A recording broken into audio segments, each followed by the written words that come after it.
Tell us about your caregiving experience. Who are you providing for? What is the situation? Let's start there.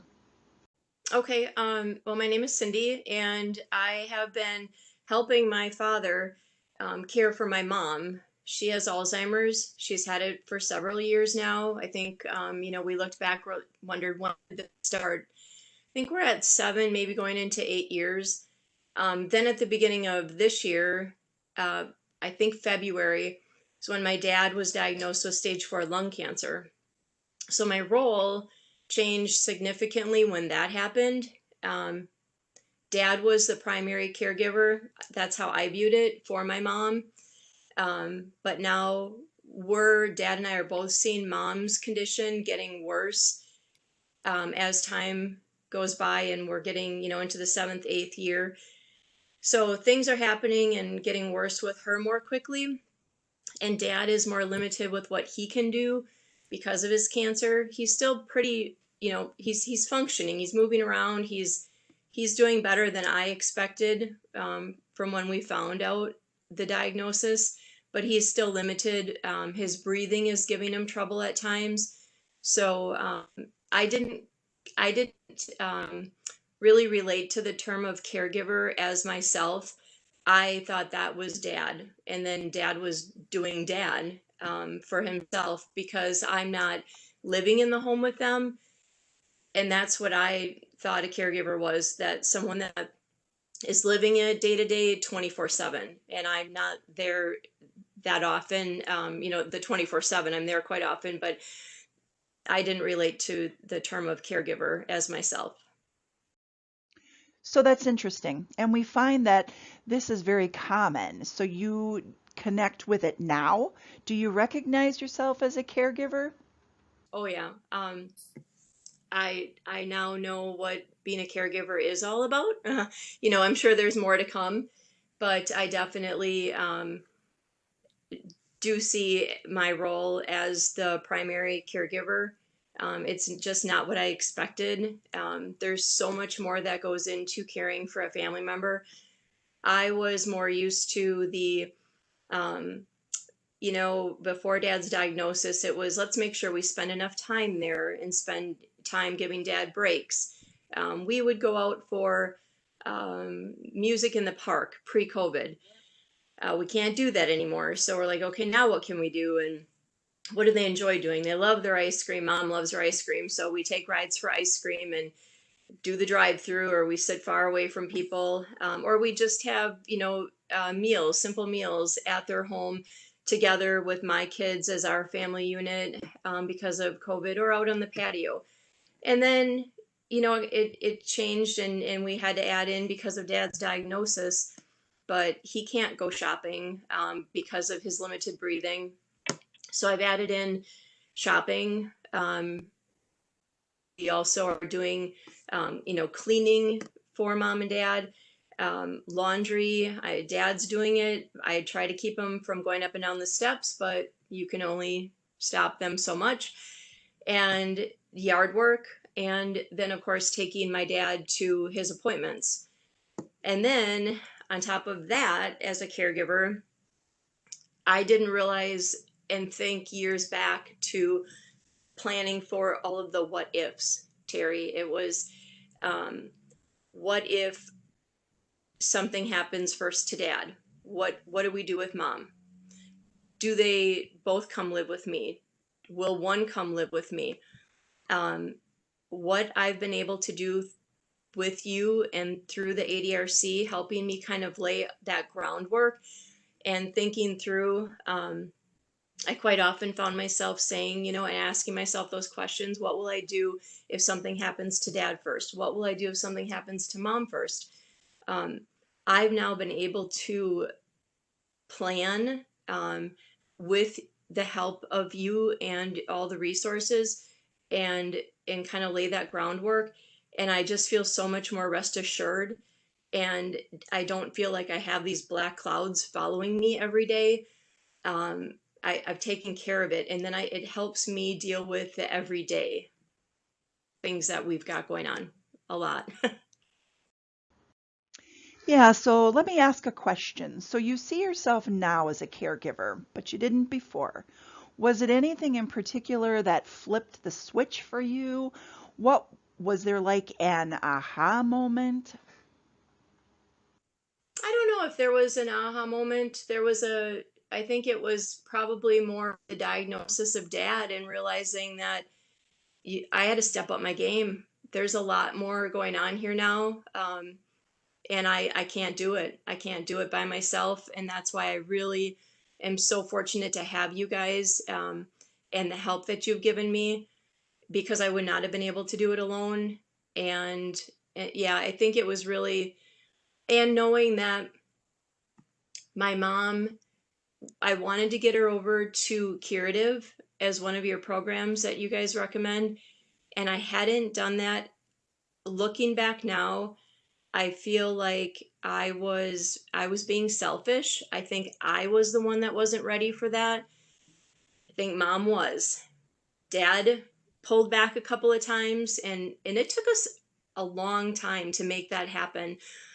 But when we finally did, it's been a godsend for all of us, especially, I mean, for mom and dad mostly. It's been great for mom and great for dad.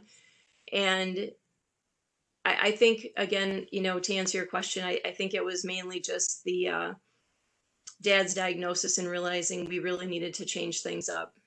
So, as caregivers, we all have experienced moments of joy with our loved ones. Will you share one of those with us? Yeah, I have several. I won't bog you down with all of those. We try to keep a lot of humor going, and we do laugh a lot, and that sure helps. But there was this one particular day, and it happens to be a moment of joy for, my mom, my dad, and myself. And that was a trip to Curative. I would drive her there. I still do. She takes the bus home now, but I would pick her up in the beginning. So she goes the first time I pick her up, and she's not having it. Who sent her there? Why does she have to go there? She didn't have a terrible time, but she did not need to go back. She said, I'm good. I don't need to go and do that again. And I'm like, oh boy. But they told me, you've got to keep going, Cindy. It will come. And I thought, I hope they're right. And so second visit comes along, and she gets in the car. How did it go, Mom? Did you have fun? What did you do? I heard the same thing I heard the first time. And I hear it, as some of over and over and over until I get her home. Well, third visit. I guess they say third time's the charm, right? She gets in the car. I'm expecting to hear the same thing I heard before. No, she had an awesome time. She couldn't stop telling me how much fun she had, how great these people were, these new friends she met. They're so down to earth. They're so much like her. They just joke around, and they have fun, and they laugh at each other and with each other. And she sounded like my old mom, which I have to say I hadn't been able to sometimes recall what my mom's personality was like. So I'm like, I was crying tears of joy on my way home. I had my sunglasses on, I'm wiping them. She didn't notice. She was just in her great time. I was so happy. And then I got home, got her home. I always walk in to just check on dad and see what he's putzing around with. And there he was standing at his kitchen counter, had his little apple cut up. He loves snacking on his little apples. And he turned around. He was preparing his supper because he was so refreshed and so relaxed and able to do that. My mom kind of gets into the kitchen yet, and it doesn't work out well for him. So when he's alone, he can do this and get it ready. And I'm telling you, I hadn't seen him like that for a really long time. So that was awesome. It was just, it was huge for us. And it may sound so simple, but the impact, we finally nailed it. We got something down, and it was working. And the fact that I look forward to that, I know it's inevitable that a day will come we're going to need more help. And now that my mom's already at Curative, she's used to it. She's familiar with the building when we pull in the parking lot. She's familiar with the people. So they've told me, Cindy, if you ever need her to come here more often, they're there Monday through Friday in this program. So now I'm not waiting until I'm in crisis mode. I have something going, and that too was a black cloud over my head, and now that's gone. I've got this resource that's huge, and it's a great help. That's awesome. That's a wonderful story. All right, so would you also consider then getting mom to curative a success as well? That was one of your greatest successes, it sounds like. That is exactly what I was going to say, Terry. That has been the greatest success for me, and a little undertaking for Dad and I. Again, I just feel like I was being selfish and not the one that was able to pull the trigger on that. I was so scared of how Mom would react and how it would go. But it has given her such a better quality of life. There were so many times I would call and check on them, or in the evening, if it's not an evening that I'm going there. And, I would ask her a lot of questions to find out exactly what she was doing. She would be in her living room. I'm like, oh, well, what are you watching on TV? Oh, I don't even have the TV on. Well, what are you doing? Well, I'm just looking at the pictures on the wall. And that's great. I mean, she's got a picture of, her siblings, her grandkids, all the grandkids. But I thought to myself, that to me isn't the best quality of life. So the fact that she can get out now, get out of the house, she's interacting with other people, helping her brain function more. It's definitely a win-win, and there's just it's definitely giving her that better quality of life that she didn't have for a while. I don't think. And the difference it's making in your dad. Oh my gosh, my dad, and I keep telling him we can bump it up. She can go for a longer day. She's just going for a few hours twice a week right now. And my dad, he is just that kind of guy that's not going to ask for anything. So I have to keep re-asking, is it time, Dad? Do you need another day? And he's good. He's good right now. He's good with that, and he doesn't want to push it with Mom, but he's getting so much time that he can just rest if he needs to rest. He can kind of putz around and do things, because my mom, she stayed at home while we were young, and then she went back to work. But it was a kind of the old fashioned family. Dad worked, Mom did all the cooking, the cleaning, laundry, housekeeping. Um, she still thinks she does all of that, but she's not. And she's not doing any of it. So if my dad tries to do that when she's around, it does not work. We can't do that when she's around. It hurts her feelings. It gets her very uptight. So my dad's able to kind of putz around a little bit and do things at home that he wants to do, but he can't when she's there. Aside from, when I just tell him, Dad, please just sit in your recliner today and turn the TV on, or just take a nap, take a long nap. But it's definitely helping him, and he needs that. Good. And in turn, that's helping you, yes? Oh, yeah. I know Dad's good, Mom's good right now, and then I can focus on what I need to, which usually is, during the day I'm working because I work full time. So it's helped me tremendously. I can't thank ADRC enough for letting me know about this program, and pushing me to do it, to try it. I was feeling very reserved for way too long. So we've heard a success, we've heard joy. What about a challenge? I would say a challenge that we've had was the communicating with Mom. When the Alzheimer's was really starting to progress and she wasn't remembering things, um, we didn't know if we should correct her. Do we just agree with her? She would think certain people, she's the last out of all of her siblings to be living yet. So she at times would think that some of her siblings were alive. Do we tell her they're not? We just didn't know what to do. And then if she gets upset, what do we do then? How do we calm her down? And dealing with those behaviors. So through the ADRC, we've learned how to do that now. Um, and through the support and the different resources, we've been able to to maneuver through that and navigate through all of that and the redirecting that we need to do with mom. um, that was a challenge. That was really a challenge because, when you come out of the doctor's office and you get that diagnosis because you need it to put them on some medication that might help them, that's all you get. What you need to get is an ADRC booklet that says you need to call these folks, they can help you. um, it's a mental disease, and who knows how to deal with that. There's doctors out there. I'm sure we haven't turned to one, but it's been the ADRC has been our help, and without them, we would not have been able to get through this at all. We received Alzheimer trainings, if you will, from the ADRC. My dad's not big into like sitting down and having a little coffee clutch and meeting with people, but I dragged him down to the ADRC one time, and we went through how to handle these situations and her behavior. Um, and that was huge for my dad to kind of hear that firsthand, that he wasn't just hearing it from his crazy daughter and me telling him how to deal with things. But these are the experts, Dad. This is what we've got to do, and we got to get into mom's bubble, and we've got to try to realize what her world is like. And then after the trainings there in person, I received and would have regular phone calls with your staff.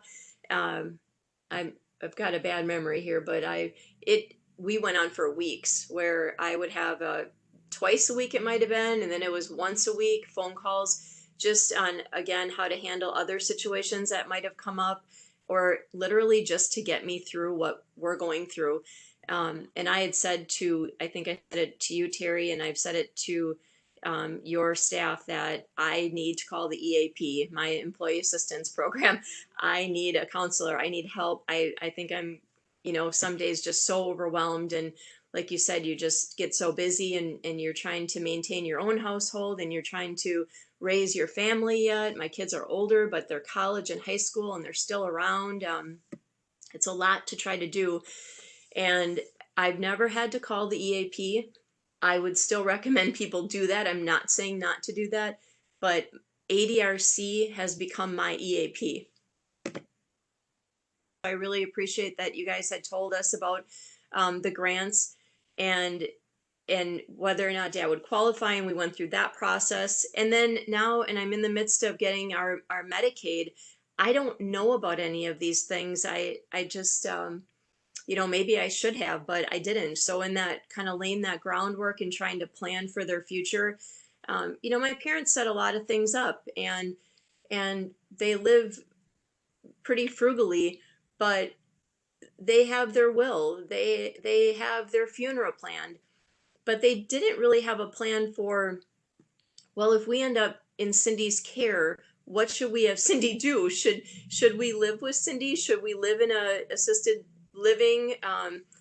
So being able to plan ahead for that possibility of needing maybe mom to go into an assisted living or into a nursing home, and lay that groundwork and prepare the paperwork, which I'm in the midst of.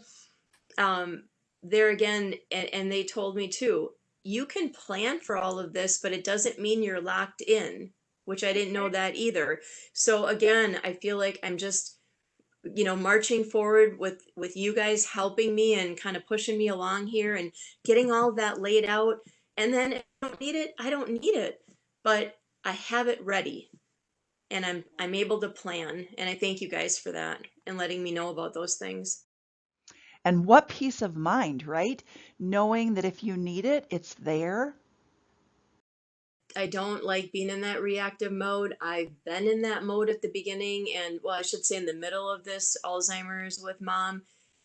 There were times my dad, unfortunately, before cancer came on and into the picture, Dad would usually get pneumonia once a year or every other year, and we sometimes lost him from that. And then I would move in with mom because she can't be alone. And I'm telling you, I had moments when mom knew he was in the hospital, because we told her, you're not supposed to lie. I mean, I didn't know any of these things. I didn't have ADRC yet. I didn't know what to do. And I felt like I was in a tornado, and I had moments that I almost had to call 911 because I did not know what to do. She was really very upset. And she would forget that we literally had just gone to visit dad. So this is pre-COVID. You could go to the hospital. We would be on our way home and not even 10 minutes down the road. And she would insist that we go and visit dad. And I would have to explain to her we were just there. And my dad couldn't have us keep coming up because he was having a hard time breathing. And one time he was being ventilated, had the oxygen mask on, and she only wanted to hear the answers from him. So the poor guy couldn't talk. He couldn't catch his breath. And she couldn't remember that we were just there. So it was really messy. And I was going through it alone then without ADRC. And I think maybe some of those things too made me realize, I need help. Who out there can help me? And thank God I found you guys. So I'm hearing that you are a wife, you're a mother, you're an employee, you're a daughter, you're a caregiver. You've got all these hats that you're putting on and off and all these balls that you're juggling. How do you find balance? What does that look like? Well, I have to say I'm very blessed to have a supportive husband and kids. Again, my kids are two older ones in college. One's almost done, but they're here and then they're not here, and then one in high school. Um, and he's here, but he's busy and he's got school. It's at school some days and then at home some days. Um, and then so what I try to do, um, thankfully I have a supportive family. What I try to do when the weekend comes is look ahead to the week. Okay, guys, we try to eat as many meals together as we can. What do you guys have going on? What do you have for your soccer games? Let's look at our family schedule. Who needs what? Who's on first here? And we get that laid out. And then I go over grandma and grandpa's schedule. What do we have for appointments coming up? Do I have a clear week? Are we just doing curative, back and forth? And then if dad has appointments and when we make new appointments for him, because there's a lot of appointments when you're dealing with his cancer, I try to make sure that we plan it, if at all possible, on the days that mom's at curative. So then we can plug those in at the same time. Then I've got care for my mom, and then I'm able to go with my dad to his appointments.